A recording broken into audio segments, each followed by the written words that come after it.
Olá, alunos! Olá, internautas! Eu sou o professor Antônio Carlos e hoje eu vim trazer uma aula interessantíssima.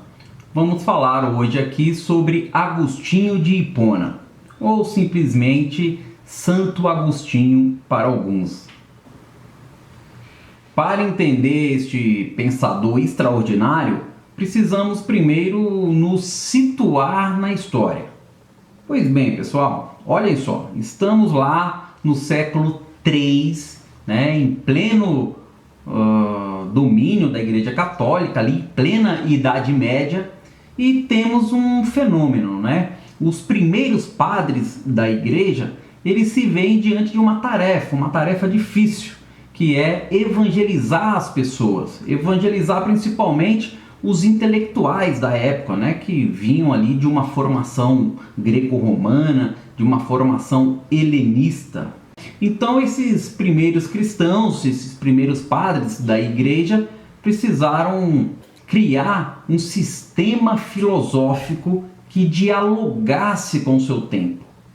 Isso mesmo, desenvolver um pensamento filosófico que dialogasse com essa cultura helenista. Por isso, é óbvio que o cristianismo acaba sofrendo grandes influências do neoplatonismo, do estoicismo, do gnosticismo, por exemplo. Mas o que é importante guardar aqui é que o esforço desses primeiros padres, o esforço deles em produzir esses diversos textos sobre as revelações da fé cristã, este conjunto de escritos ficou conhecido como patrística. Olhem lá, os primeiros pais da igreja vão desenvolver aqui, vão escrever aqui a base da filosofia cristã. E, obviamente, é impossível pensar a filosofia medieval sem pensar no cristianismo. Professor, mas qual é o grande problema da filosofia medieval? Então, o grande problema que os medievais vão encontrar é pensar a fé e a razão. Pensar essa relação, Porque veja bem, se a fé é aquilo que nos traz a verdade, é o que nos ilumina, nos leva à vida eterna, e se a gente considerar que a fé é um elemento irracional, vão surgir várias questões aqui. Por exemplo, qual é o lugar da razão? Qual a relação entre essas duas formas de conhecimento? Como usar a filosofia greco-romana, por exemplo, no cenário do cristianismo? Além de, óbvio, questões como pensar o bem e o mal. Sim, porque se Deus é perfeito, se Deus é amor, quem criou o mal? Por que o mal existe? Questões aí que transcenderam aí o seu tempo, Pessoal, é neste cenário fascinante que a gente vai então conhecer a história de Agostinho.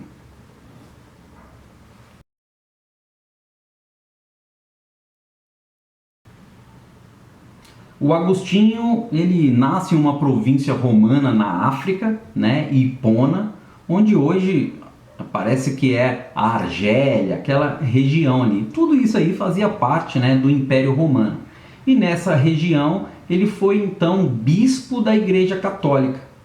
Só pontuando aqui que além de bispo da Igreja Católica, ele também é muito respeitado na Igreja Anglicana, e não preciso nem dizer a enorme influência que ele teve aí na própria Reforma Protestante. Então, falando do cristianismo, impossível não trabalhar as bases dessa doutrina sem passar por Santo Agostinho. Como o próprio Agostinho conta, na sua adolescência ele era um homem entregue ao pecado, Passou aí por diversas religiões, entre elas ele cita o maniqueísmo, que é uma doutrina persa que misturava o zoroatrismo com o cristianismo.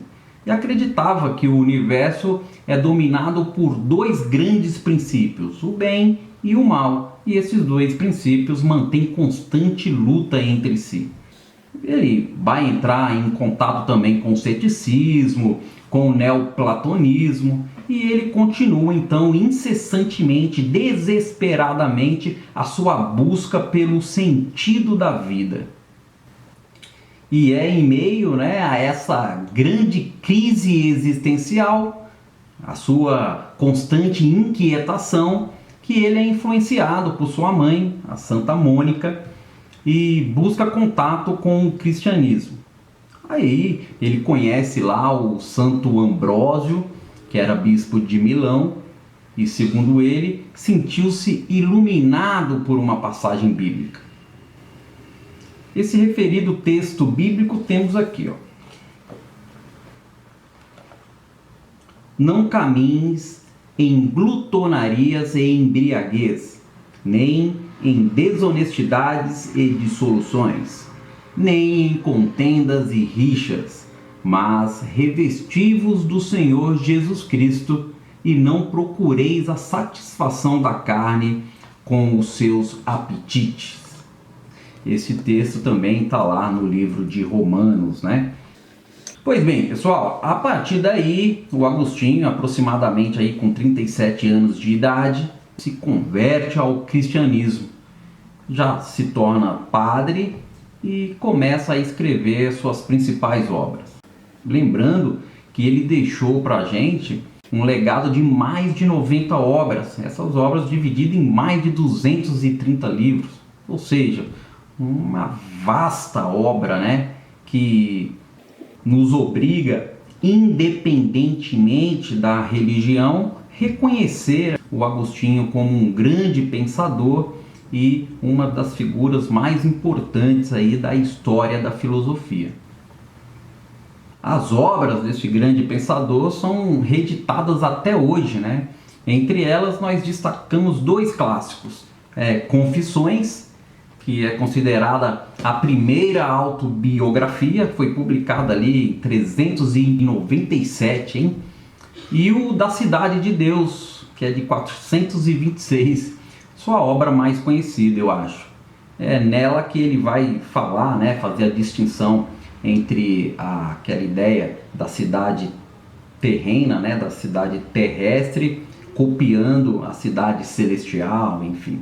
Mas, por ora, feitas as devidas apresentações, feita essa necessária contextualização, vamos conhecer um pouco da filosofia do Agostinho. E para facilitar o nosso estudo aqui, eu resumi as principais ideias desse pensador. Vamos lá. O Agostinho vai falar sobre a superioridade da alma sobre o corpo. É, isso mesmo, ele vai defender a superioridade da alma humana, quer dizer, a supremacia do espírito sobre o corpo, sobre a matéria. Para ele, a alma teria sido criada por Deus para reinar sobre o corpo, para dirigir o corpo para a prática do bem. Porém, o homem que é pecador, utilizando-se do seu livre-arbítrio, acabou invertendo essa relação. Então, o homem, quer dizer, o ser humano, acabou fazendo o corpo assumir o controle da alma, criando o inverso, a submissão do espírito à matéria, o que ele vai chamar de submissão do eterno ao transitório. Isso é muito profundo, pessoal, na obra do Agostinho, porque para ele existe no homem interesses terrenos, materiais, vinculados ao corpo, e existe também interesses espirituais, sobrenaturais, que são próprios da alma. E para se salvar, o cristão terá que praticar a virtude, que consiste em dar primazia à alma sobre o corpo, voltar às origens. E como se alcança essa virtude? Com o amor de Deus. É desse amor que vai surgir o amor para os nossos semelhantes. O homem só ama através do amor de Deus. E a razão, professor? O que tem a ver a razão? Onde entra aqui? Então, com o conhecimento ou com o esforço permanente da razão, o homem busca alcançar as verdades eternas. Pois é, pessoal, dessa ideia geral é que derivamos mais um conceito agostiniano, a ideia de liberdade. Olha que interessante. Para Agostinho, a verdadeira liberdade estaria na harmonia das ações humanas com a vontade de Deus. Então, na verdade, ser livre é servir a Deus, pois o prazer de pecar seria uma escravidão. Este conceito é bem profundo, né? Vamos falar dele: liberdade humana e o pecado.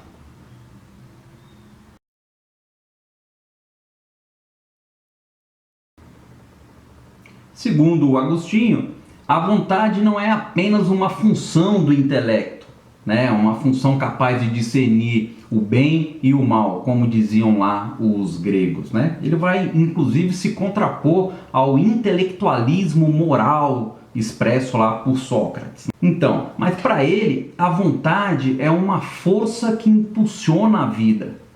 E de acordo então com Agostinho, a liberdade humana é própria da vontade e não da razão. Ele afirma que desde o nosso nascimento, essa vontade nos inclina para o mal. Então, essa vontade se torna fonte de pecado. Ou seja, o indivíduo peca porque usa o seu livre-arbítrio para satisfazer as suas vontades, mesmo sabendo que tal atitude é pecaminosa. E aqui, né, abrindo um parêntese rapidinho para corroborar aí o pensamento do Agostinho, a gente lê lá, né, na epístola que Paulo escreveu aos Romanos, aproximadamente lá no ano 56 depois de Cristo, ele fala mais ou menos assim, ó: sabemos que a lei é espiritual, mas eu não sou, pois fui vendido como escravo ao pecado. Assim, o bem que eu quero fazer, eu não faço, mas o mal que eu não quero, esse eu faço. E se faço o que não quero, não sou eu que faço, mas o pecado que habita em mim. Quando quero fazer o bem, o mal está junto a mim, pois no íntimo do meu ser eu tenho prazer na lei de Deus, mas vejo outra lei atuando nos membros do meu corpo, guerreando contra a lei da minha mente, tornando-me prisioneiro da lei do pecado que atua em meus membros. Miserável homem que sou, quem me livrará desse corpo de morte? Forte essa passagem, né? Mas vamos lá, pessoal. Qual é a ideia então de liberdade para o cristianismo? Olha só, muitas pessoas pensam que ser livre é fazer tudo aquilo que queremos. Então, se a gente não faz aquilo que a gente quer, seria uma espécie de cerceamento da liberdade. Mas perceba que o conceito de liberdade cristão é outro. E nessa ótica, o cristão é muito mais livre que o pagão. Como assim? Óbvio, pessoal. Se a nossa carne ou os nossos desejos nos direcionam, nos guiam a praticar ações que às vezes nós não queremos, muitas vezes até condenamos o que fazemos, então realmente o cristão desfruta da verdadeira liberdade, porque ele não é mais obrigado a fazer tudo que a sua vontade, que os seus desejos mandam, né? Porque ele vai agir agora com a fé e terá condições de agir pelo livre-arbítrio, coisa que o pagão não pode, pois ele é escravo da vontade. Então, para Agostinho, a verdadeira liberdade é a liberdade da escravidão da vontade que nos leva ao pecado, ou seja, a liberdade do seu próprio querer. Que doideira, né? Daí nós nos remetemos ao texto bíblico mais uma vez. Agora mais uma epístola de Paulo, dessa vez aos Coríntios. Ele vai dizer assim: todas as coisas me são lícitas, mas nem todas as coisas me convêm. Todas as coisas me são lícitas, mas eu não me deixarei dominar por nenhuma delas.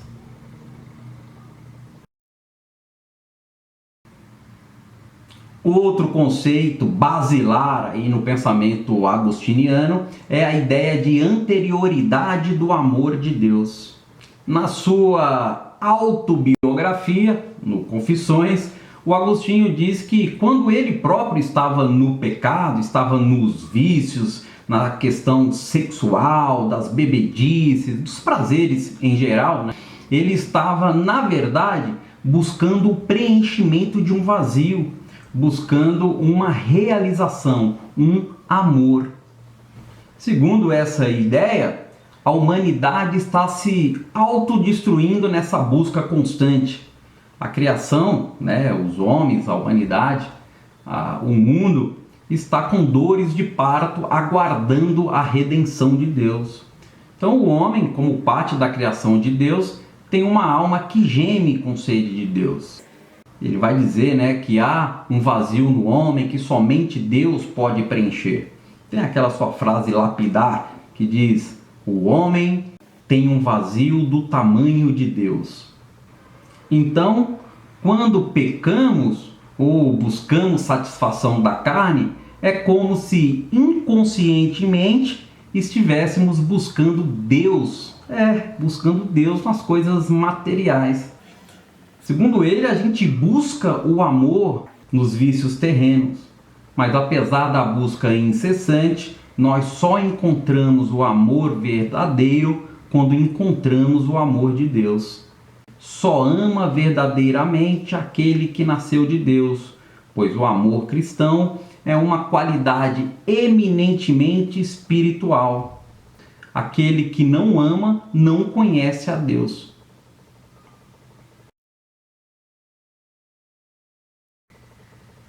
Outro conceito importante da filosofia de Agostinho é a ideia de que a fé precede a razão. Como assim a fé precede a razão? Ele vai defender que a fé é a luz interior que ilumina a nossa consciência. E só ela, só a fé, nos leva à verdade, né? Então a iluminação vem de dentro para fora. Essa ideia pode ser observada em outra grande frase sua, que é compreender para crer, crer para compreender. Ou seja, se o indivíduo não crer, não entenderá. Perceba, pessoal, que ele não desvaloriza a razão. Pelo contrário, a razão aqui ela é necessária para entendermos a Bíblia, a filosofia, as suas próprias ideias. Porém, a razão sozinha é incompleta. Nas palavras do próprio filósofo, creio tudo o que entendo, mas nem tudo o que creio também entendo. Tudo o que compreendo conheço, mas nem tudo o que creio conheço. Essa citação, né, demonstra como que para ele a fé é superior à razão.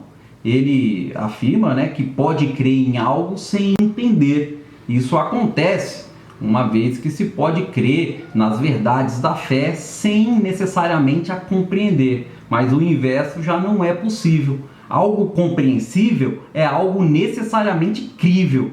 É por isso que ele vai afirmar: creio tudo que entendo. E é por isso que a razão se submete à fé. A razão, então, precisa ser iluminada pela fé, pois tem coisas que são incompreensíveis pela razão, que são matérias da fé mesmo, e que temos que ter a humildade para entender isso.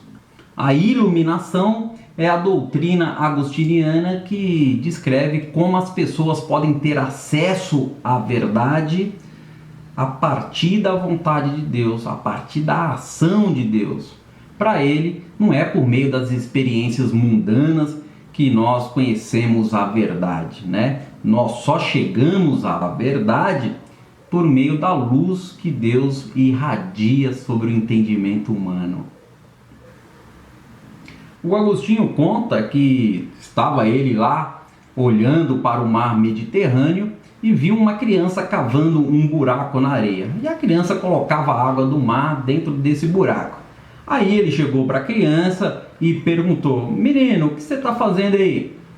E o garoto teria respondido para ele: eu vou colocar toda a água do mar neste buraco. E aí o Agostinho concluiu: seria mais fácil a criança colocar todo o mar Mediterrâneo no buraco da areia do que o ser humano entender, por exemplo, a Santíssima Trindade. O que o Agostinho deixou claro aqui, pessoal, são os limites da razão. Para ele, a nossa razão sozinha é impotente e por isso é preciso transcendê-la, ou seja, Deus é o ápice da filosofia e ele, Deus, está na alma do homem, que divinamente iluminada por Cristo, ela é trazida então à superfície. Por exemplo, ele chegou a afirmar que o Platão teria chegado até as portas do céu. Chegou até as portas, mas não entrou no céu, porque ele teria se atolado em seu próprio orgulho racional. Ou seja, Platão e todos os outros filósofos gregos, não teriam atingido a verdade porque confiaram exclusivamente na razão. Faltou a esses filósofos gregos, que eram muito inteligentes, ele reconhece a fé, o elemento irracional que faz transcender o pensamento racional.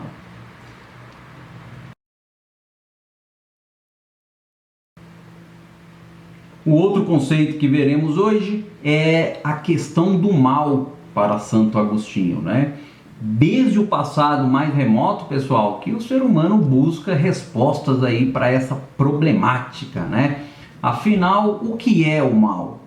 Qual a origem do mal? Por que o mal existe? Será o mal uma criação de Deus? Se sim, e Deus é bom e onipotente, por qual motivo permitiria a criação e a persistência do mal no mundo? Isso não feriria a sua onipotência ou a sua benevolência? Segundo Agostinho, Deus é o bem supremo, a substância suprema da qual nada de ruim pode proceder, nada de ruim pode derivar. Então, o mal é o distanciamento do sumo bem. Ou seja, apesar de Deus ser onipotente, ele jamais poderia ter criado algo contrário à sua própria natureza. Não entendi direito, professor, essa parte. É assim, pessoal, o Agostinho ele distinguiu o mal em 3 tipos. O mal metafísico, que é a ideia de transcendência da matéria, O mal físico, que ele vai trabalhar aí com deformidades e as deformações, e o mal moral, que seriam as más ações. E concluiu que nem o mal metafísico e nem o mal físico podem ser eternos ou podem ter a sua origem em Deus. Somente o mal moral pode existir no mundo. Então, ao mesmo tempo que ele nega a existência do mal metafísico e do mal físico, ele afirma que a origem do mal moral não está em Deus, mas é o fruto da livre escolha, do livre-arbítrio das pessoas que praticam más ações. Sendo as más ações aquelas que não buscam o maior bem possível, ou seja, o pecado, A própria palavra pecado, que significa errar o alvo.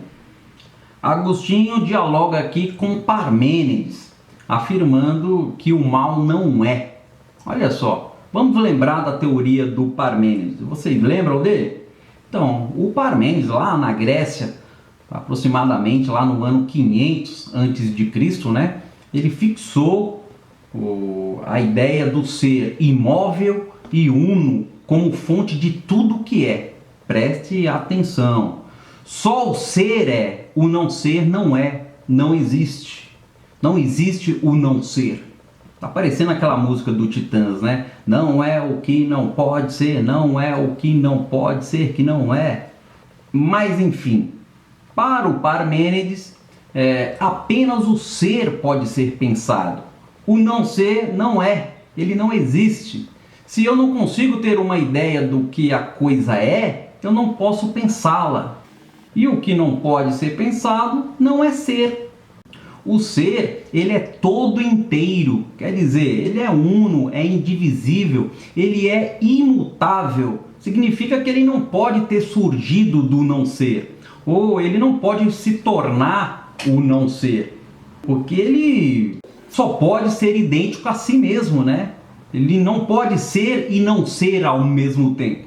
Então, olha a conclusão. Acreditar que o ser foi gerado significa dizer que houve um tempo em que o ser era o não ser, o que é totalmente contraditório. Logo, o ser é eterno, sem começo, sem fim. Perceba que com este pensamento ele já responde aquela perguntinha chata que as crianças fazem, né? Quem criou Deus? Veja, pessoal, que essa ideia se aplica, por exemplo, ao dizer e ao pensar. Olha só, nós só podemos pensar no que é, pois só o que é se exprime em palavras. Pensar em nada é não pensar. Dizer nada é ficar calado.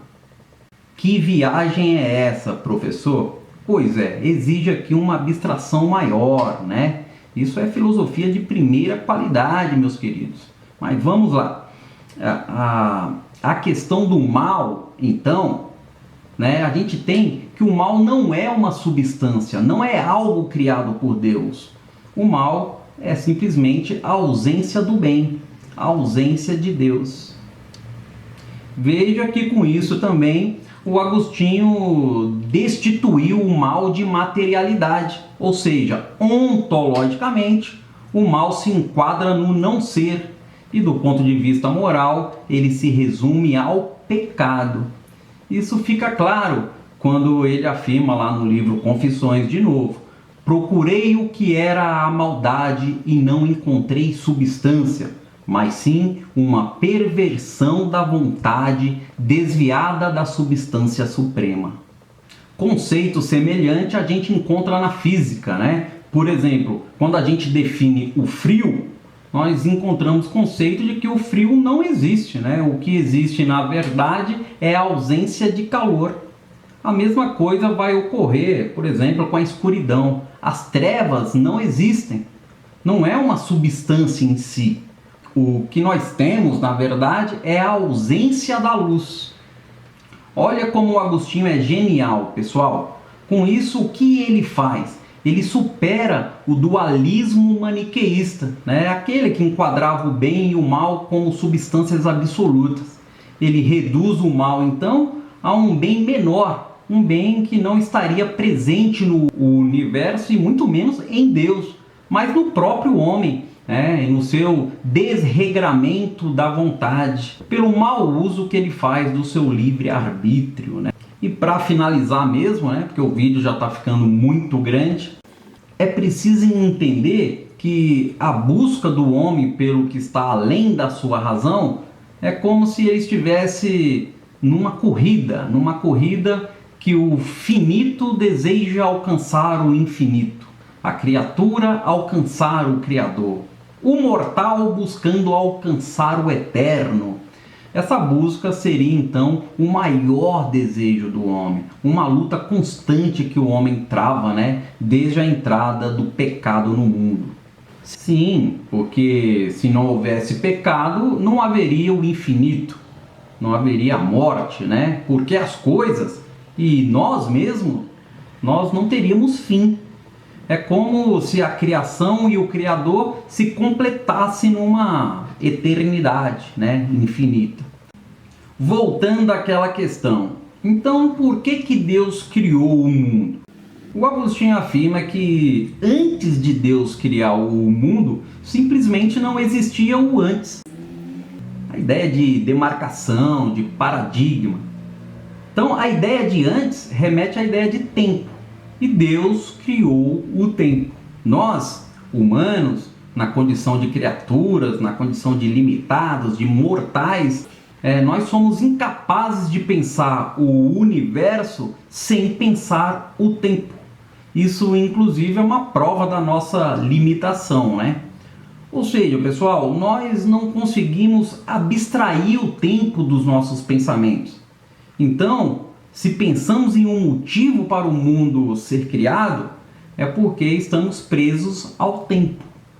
Pensa comigo. Antes de criar o mundo, Deus teria pensado em um motivo para isso. E se não há antes, é porque o antes surge com a criação do tempo por Deus. Então, seria absolutamente o fruto de um ato livre do amor de Deus. É importante notar aqui que a existência de Deus ocorre em condições transcendentes à nossa razão, a razão humana, né? No sentido de que Deus está fora do tempo, que ele está fora do tempo, está fora do espaço.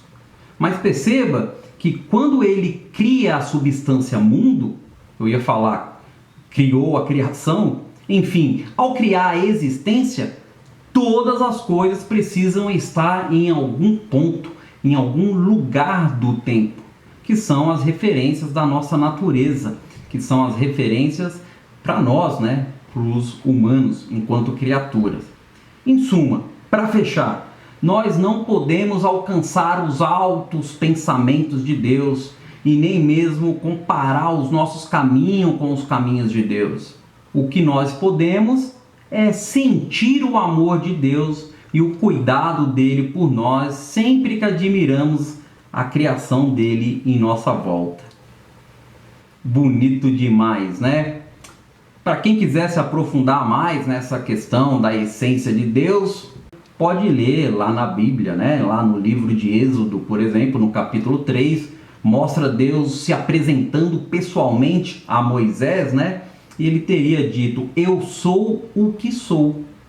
O que aponta, né, para a autoexistência de Deus, para o fato de que ele é eterno, indica: eu sou o que é, o que será, o que há de vir. Nos evangelhos, por exemplo, são inúmeras as autoidentificações de Jesus. Ele vai dizer: eu sou o caminho, eu sou a porta, eu sou o bom pastor, eu sou o pão da vida, eu sou a água da vida, enfim, etc e etc. Lá no Apocalipse também, né, João afirma ter ouvido do próprio Jesus ressurreto: eu sou o Alfa, o Ômega, aquele que é, que era, que há de vir, o Todo-Poderoso.